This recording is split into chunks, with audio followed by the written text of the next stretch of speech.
And today, for the first time, we have assembled the stars of Marvel Studios' first 3 series for Disney Plus. And Tom Hiddleston. Is he here? Is Tom here? Did they kick Tom off? Oh, already, we're off to the races here. From WandaVision, we have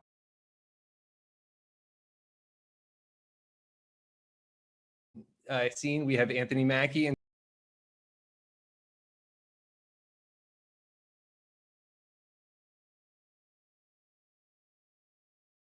all of you. Thank you for all for being here.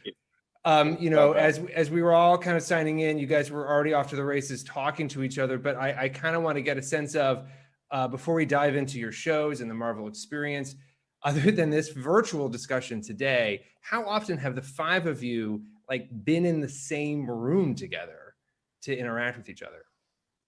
Oh, always. We lived together like the monkeys did. Yeah. We live together and we write songs and everything. It's been great. Okay. In the bubble the whole way through the pandemic. I mean, I do feel like there's oftentimes when we are all on set together in a tent. No, but it's been right. I guess it's been like 2 years. Yeah. 2-3 years. Yeah, 3 The years. last time I saw you guys when we did the big Endgame scene. Yeah, so like 3 years ago.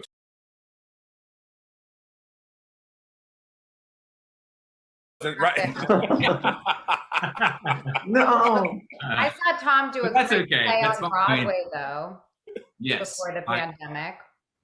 I think this is the first time, Adam, that the 5 of us have been in these specific 5 have been in the same. Yeah. Virtual or not.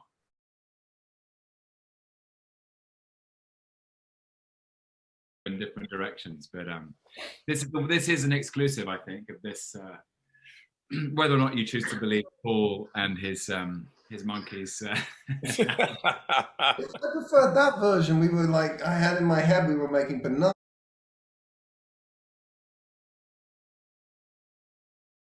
Like everybody else. We're definitely not growing kale. Just stop it. Eat That for is yourself. the trash leaf. Oh my That is the trash leaf. No more kale talk. I just picked blueberries this morning.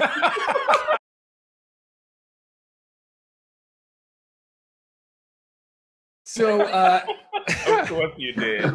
I don't know. So with each of your shows, all of you have been very important supporting characters in the Marvel films, but now you were all at the top of the call sheet, headlining your own shows. I'll start with Lizzie, and I'm going to call you Lizzie because you told me in a previous interview I could.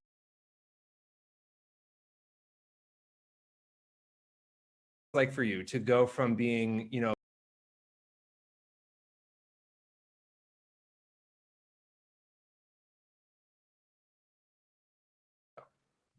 I think it was felt like intimidating because more specifically that we were moving these larger than life characters onto a television screen, and I think that idea freaked me out. And then once that was the initial feeling, but once I spoke with Jack Schaefer, our showrunner and creator, I guess, yeah, showrunner. I feel like we didn't use those proper terms in our sets, but No. But head writer Jack really understood my character and her history, specifically with Paul and her own experience in just like all of the Marvel movies. And I, in my brain, just because I was trying to grasp at anything, was creating these inner arcs.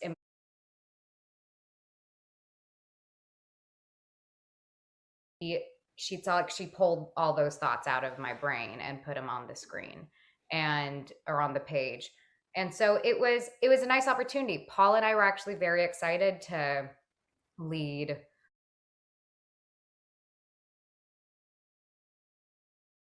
and respect kind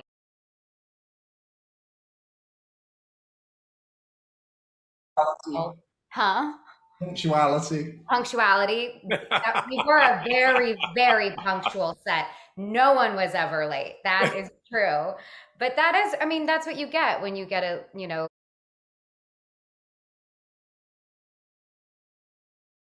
standard for everyone. And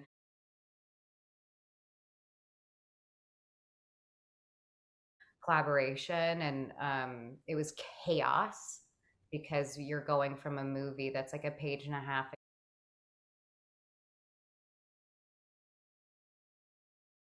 But I know we had great leadership, and not talking about us, but we had other great leaders with Matt Shackman, our director, and Jack Schaefer, and so it was a great opportunity.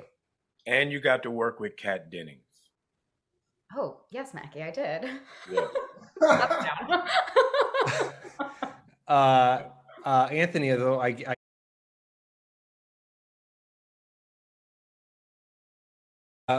when you were first pitched the idea of taking Falcon to Disney Plus, what was your reaction? I was horrified. It's funny because when I went to LA, I bumped into I didn't know who, what, where, what was going on, and all I know is I got called to LA to have a meeting. So I walk into the hotel, come in the lobby, and I bump into Sebastian. I'm like, "What are you doing here? What are you doing here?" He's like, "You have a meeting?" "Yep." "You have a meeting?" "Yep." "Okay." So I had an idea of what was.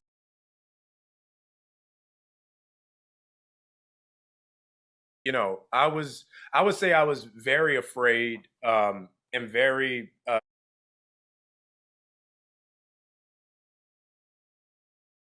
think that we could take the scope of what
and I thought it took it took Kari and Malcolm.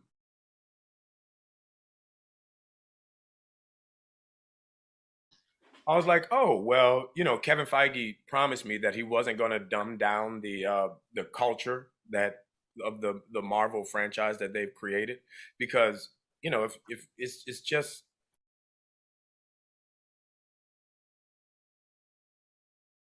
it's going to be smaller. I thought it was going to be like Batman and Robin, the original one, where it was like pow, bing, I mean, that would be kind of fun to see in a Marvel context too. But I think that it sounds like that once you got going, you both sort of got a sense of, oh no, this is still going to be at the scope of the movies.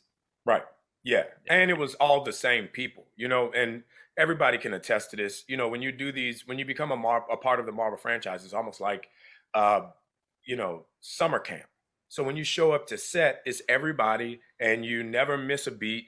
And, everybody, some people have kids, some people bought a car, some people did this. So it's like, you go back to seeing all your same friends over and over. And I think that speaks a lot to the culture that Lizzie was talking about. You're at work with your friends. So, of course,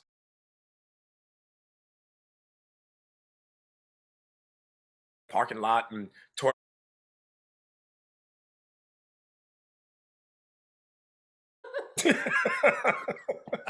Tom, I understand that for you, you even taught like a Loki 101 course.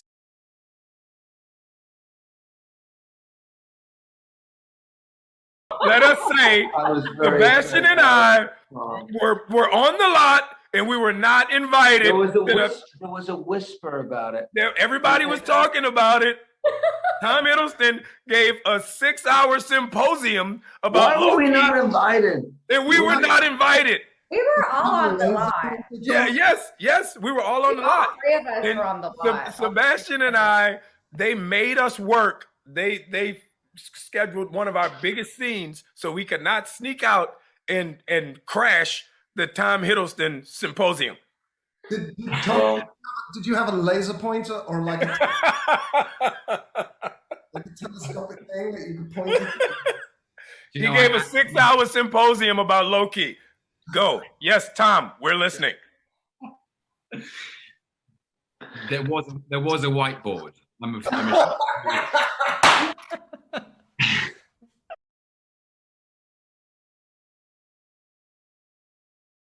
Go back to here.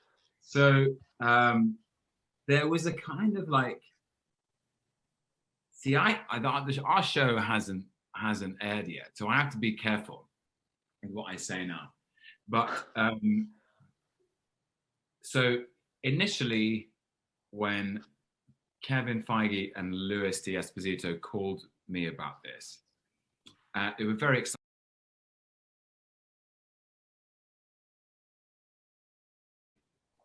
2018, which was when Infinity War was being released into the world.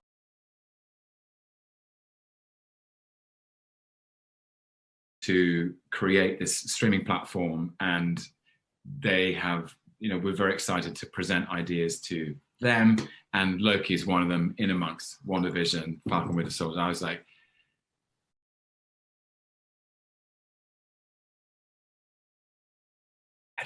no, Infinity War was just about to come out, and the opening 3 minutes of that film felt extremely final. And you die. Loki dies. Yeah. And I said, well, what? How do we?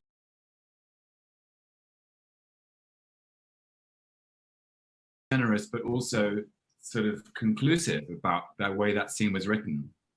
I think even Josh Brolin as Thanos says, "No resurrections this time," and then cut to. So Tom, when you said how can we do this, did you know yet what was going to happen in Endgame, or did they even say to you, well, we have a plan, we just can't tell you yet? Did they give you any sense of like how they're going to do it? Basically, there were like different.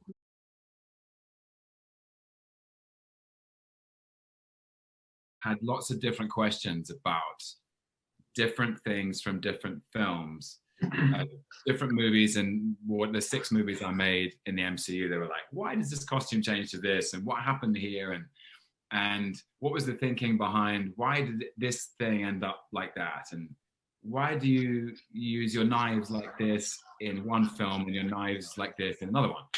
And because again, I have to be careful of spoilers. I know that that you'll be respectful of the need with 2 weeks to go. So there were basically the show is about lots of things, but it's probably, there's an element of it being it's about identity in the way that WandaVision maybe is about grief. And we were digging into lots of different aspects of Loki and this, the shapeshifter who is constantly changing shape. So what's his authentic